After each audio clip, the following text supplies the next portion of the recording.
Hello guys and welcome to Deserving India. This is Deepak Thakur and guys आज हम बात करेंगे उन सभी एस्पिरेंट्स के लिए जो कि हिमाचल के एग्जाम की प्रिपरेशन कर रहे हैं, क्योंकि ये हिमाचल की एक करंट अफेयर है, बहुत ही इंपॉर्टेंट है। तो बात क्या है कि हिमाचल गवर्नमेंट जो है वो अभी जल्दी ही एक मेडिकल डिवाइस पार्क जो है वो बनाने वाली है नालागढ़ में। तो ये पता होना चाहिए आपका, नालागढ़ डिस्ट्रिक्ट सोलन में। तो यहाँ पे जो है वो मेडिकल डिवाइस पार्क जो है वो बनेगा। बात करें तो देखो, जो स्टेट गवर्नमेंट है उन्होंने डिसाइड किया है to build the medical device park at Nalagarh in Solan district with its own resources and return rupees 30 crore received from the central government for the project। कि हिमाचल प्रदेश गवर्नमेंट का कहना है कि हम जो इस प्रोजेक्ट को बनाएंगे नालागढ़ में, वो जो है हमारे अपने रिसोर्सेज से जो है वो हम इसको बनाएंगे, और जो 30 करोड़ हमने सेंटर से लिया है इसके लिए, उसको जो है वो हम सेंट्रल गवर्नमेंट को रिटर्न कर देंगे। अब अगर इसके बारे में जाने तो देखो, जो स्टेट गवर्नमेंट है उन्होंने अभी तक रिलीज किया है लगभग 74.95 करोड़ इस प्रोजेक्ट के लिए।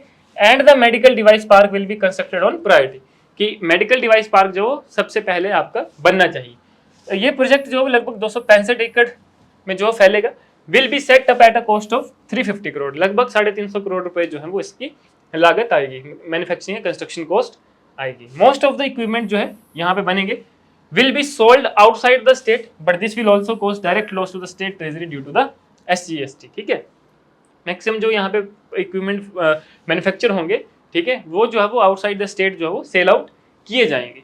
इसके बाद बोला कि therefore to overcome this binding a decision has been taken to build the medical device park on our own, कि हम अपना ही अब मेडिकल डिवाइस पार्क जो है वो बनाएंगे, due to which state is expected to benefit by rupees 500 crore, कि आने वाले 5-7 सालों में जो है वो स्टेट को 500 करोड़ तक का जो है वो प्रॉफिट हो सकता है।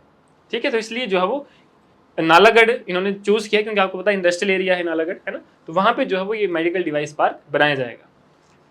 उन्होंने कहा है, यानी कि ही सेड, यानी कि जो हिमाचल प्रदेश के सीएम है सुखविंदर सिंह सुक्खू जी, उन्होंने कहा है कि government would take loan from the SIDBI, जो बैंक है हमारा, वहां से जो है वो लोन लेंगे for the construction of the medical device park at Nalagarh under the cluster development scheme. देखो यहाँ पे स्कीम का नाम है क्लस्टर डेवलपमेंट स्कीम। इसके बारे में भी आपको इसी वीडियो में जानने को मिलेगा कि क्या होती है क्लस्टर डेवलपमेंट स्कीम।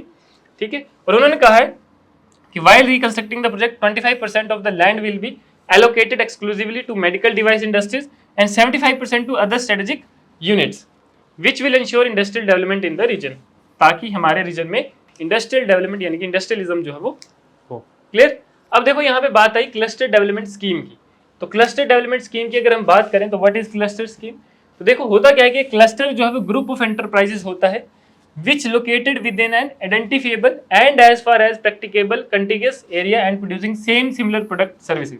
यानी कि group of companies, group of factories, group of enterprises है जो कि एक प्रॉपर कंटेजियस और आइडेंटिफाइबल एरिया में होता है, और लगभग सेम तरह का प्रोडक्ट जो है वो और सेम तरह की सर्विसेज जो है वो प्रोवाइड करते हैं। तो इसको बोलते हैं क्लस्टर स्कीम। ठीक है, और इसका जो ऑब्जेक्टिव है स्कीम का, to enhance the productivity and competitiveness of micro and small यानी कि MSME for their holistic development, adopting cluster approach through financial assistance as government of India grant for establishment of common facility centers in the existing cluster and for establishment of new। यानी कि देखो इसका जो main objective है वो क्या है कि प्रोडक्टिविटी और कॉम्पिटिटिवनेस को बढ़ाना, किसकी, MSME micro and small medium enterprises. ठीक है, MSE की प्रोडक्टिविटी को बढ़ाना, और जो होलिस्टिक डेवलपमेंट है, ठीक है, उस अप्रोच को जो है वो फाइनेंशियली असिस्टेंस प्रोवाइड करना as per government of India grant. अब ये जो असिस्टेंस प्रोवाइड की जाती है वो किसके लिए की जाती है, for the establishment of common facility centre, यानी कि जो ऑलरेडी एग्जिस्टिंग क्लस्टर है वहां पे कॉमन फैसिलिटी सेंटर्स को प्रोवाइड करना या फिर एस्टेब्लिश करना, या फिर नए जो है वो आपके क्लस्टर जो है उसको एस्टेब्लिश करना। ठीक है, चाहे वो फैक्ट्री कॉम्प्लेक्सेस है, इंडस्ट्रियल एरियाज है या ई स्टेट्स है। ठीक, तो इस तरह से ये सारा आता है आपका क्लस्टर डेवलपमेंट स्कीम में। अलग अलग होता है, एग्रीकल्चर में भी क्लस्टर डेवलपमेंट स्कीम आती है, हॉर्टिकल्चर में भी आती है। तो अभी हमने MSE की पढ़ रहे हैं क्योंकि अभी हम जो है इंडस्ट्रीज की बात कर रहे हैं। क्लियर। तो ये थी आपकी आज की हिमाचल की अपडेट, जो कि आपके एग्जाम के लिए बहुत ही ज्यादा जरूरी थी।